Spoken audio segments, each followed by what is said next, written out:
হরে কৃষ্ণ বন্ধুরা, world of দেবলীনার আরও একটি ভিডিওতে তোমাদের সবাইকে জানাই স্বাগত। বুনিয়াদপুর ইউনাইটেড ক্লাব, এই ক্লাবটা দেখো স্থাপিত হয়েছে 1965 সালে। তখন কিন্তু আমি ছিলাম না। তো যাই হোক, আমার জন্মের পর অনেক ছোট্ট বয়স থেকে আমি এই ক্লাবের সাথে যুক্ত। কিভাবে বলছি। আমার বাপি অনেক বছর থেকে এই ক্লাবের সেক্রেটারি, আর তখন থেকেই আমার এই ক্লাবে যাওয়া আসা। আর আমার জন্মের পর থেকে, মানে যখন থেকে আমার জ্ঞান হয়েছে তারপর থেকেই কিন্তু বুনিয়াদপুর ইউনাইটেড ক্লাবের বাসন্তী পুজোর এই মেলাটা আমি দেখে এসেছি। এখন যেখানে বুনিয়াদপুর নতুন বাসস্ট্যান্ড, সেখানটাতেই হতো বাসন্তী পুজোর মেলা। আর তখন আমি সেখানে যেতাম, আর পড়াশুনোর ফাঁকে ফাঁকে, টিউশনের ফাঁকে ফাঁকে তখন যেতাম।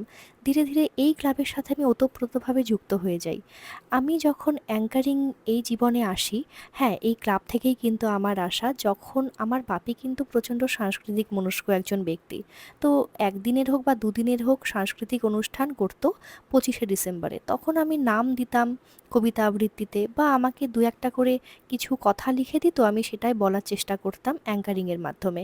তো সেভাবেই আমার অ্যাঙ্কারিংটা শেখা। আর তারপরেই আমার অ্যাঙ্কারিং জগৎ থেকেই আমার যতজন শিল্পীরা আছেন তাদের সাথে আমার একটা নিবিড় সম্পর্ক তৈরি হয়েছে। আর সেই জন্যই দেখো, এই ক্লাবের যে অনুষ্ঠানটা হয়, বুনিয়াদপুর ইউনাইটেড ক্লাবের বাসন্তী পুজোর সময় যে সাংস্কৃতিক অনুষ্ঠানটা হয়, এই ক্লাবের কাকুরা পুরোটাই আমার উপরে ছেড়ে দেয় যে তুই তোর মতো করে করবি।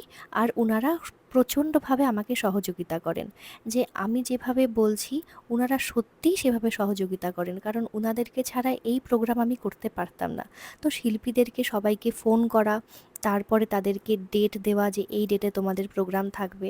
আর শিল্পীরাও এতটাই আমার পাশে আছে আর এতটা আমাকে বিশ্বাস করেছে, এটাই কিন্তু আমার জন্য যথেষ্ট। অনেক অনেক ধন্যবাদ জানাই তোমাদেরকে। আর সেই জন্যই হয়তো ক্লাবের এই বড় বড় প্রোগ্রামগুলো করতে আমি সাহস পাই, শুধুমাত্র তোমাদের জন্যই। তো যাই হোক, অনেক শিল্পীরা এখানে এসেছিলেন। আর এছাড়াও গঙ্গারামপুর, বুনিয়াদপুরের অনেক শিল্পীরা ছিলেন, দৌলতপুর, হরিরামপুরের। আর এছাড়াও আমাদের বুনিয়াদপুরের দর্শক থেকে কিছু শিল্পীরা উঠে এসেছিলেন যে আমিও নৃত্য করব, আমিও সঙ্গীত পরিবেশন করব, আমিও কবিতা আবৃত্তি করব, এভাবেও অনেক শিল্পীরা উঠে এসেছিলেন। আর তাছাড়াও এখানকার যেসব স্কুলগুলি আছে তারাও কিন্তু প্রত্যেকেই পারফরমেন্স করেছিলেন এখানে। তো যাই হোক, ভীষণ সুন্দরভাবে এই প্রোগ্রামটা হয়েছিল 5 দিন ধরে। আর 5 দিনের মধ্যে একটি দিন ছিল কৃষ্ণকেন্দ্রিক অনুষ্ঠান। বিগত 3 বছর ধরে এই অনুষ্ঠানটা হয়ে আসছে। একটা দিন থাকে কৃষ্ণকেন্দ্রিক, মায়াপুর থেকে ভক্তরা আসেন, আরও বিভিন্ন জায়গা থেকে ভক্তরা এসে এই অনুষ্ঠানটা করেছিলেন। বৈদিক নৃত্য হয়েছিল, আরও বিভিন্ন রকমের অনুষ্ঠান হয়েছিল। তোমরা দেখো, তোমাদের ভালো লাগবে। আর তোমরা কারা কারা এই অনুষ্ঠানে এসেছিলে আমাকে একটু প্লিজ কমেন্টে জানাও, তাহলে আমার খুব ভালো লাগবে, কারণ এখানে দর্শক সংখ্যা কিন্তু প্রচুর থাকে। আর বলা চলে, আমি যে স্কুলে পড়াই, সেন্ট পল স্কুল, সেই স্কুলের কিছু স্টুডেন্টরাও কিন্তু এখানে পারফরমেন্স করেছিল, তার মধ্যে এই একজন ময়ূক। তো দীর্ঘ 1 মাসের অনেক রকম আইডিয়া, অনেক রকম প্ল্যান, সব কিছুর পরে যখন মেলাটা শেষ হয়, ক্লাবের যখন প্রোগ্রাম শেষ হয়, তখন একদম মনে হয় মনটা পুরো ভেঙে যায়, খুব কষ্ট হয়। তোমরা আমার পাশে থেকো সবাই, তাহলে এর পরের বছর আরও সুন্দর অনুষ্ঠান করতে পারবো। তো দেখো তোমরা একটু লাইভ কীর্তনটা কিভাবে হয়েছিল, একটু শোনো।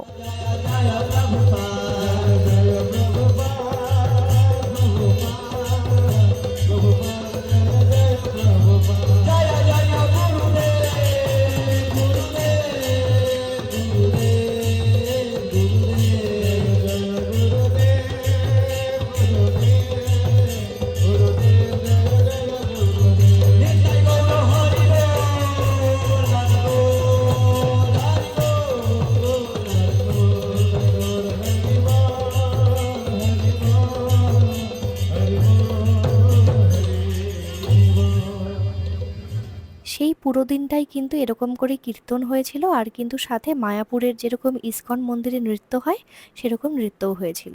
আর শেষের দিন ছিল সেরা দিদি।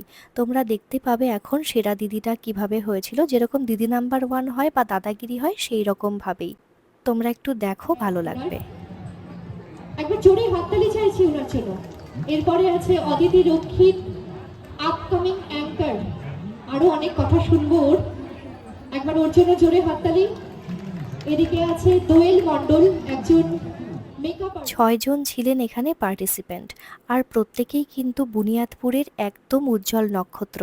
মৌমিতা প্রামাণিক দিদি ছিল, যে একজন সিঙ্গার। তারপরে ছিলেন সুচিত্রাদি, যে একজন ডান্সার। অদিতি রক্ষিত একজন কবিতা আবৃত্তি শিল্পী। এদিকে আছে দোয়েল, যে একজন মেকআপ আর্টিস্ট। তারপরে আছে দেবস্মিতা দিদি, মানে দেবস্মিতা সিংহ নন্দী, যিনি বুনিয়াদপুর ক্রিয়েটিভ ডান্স একাডেমির কর্ণধার।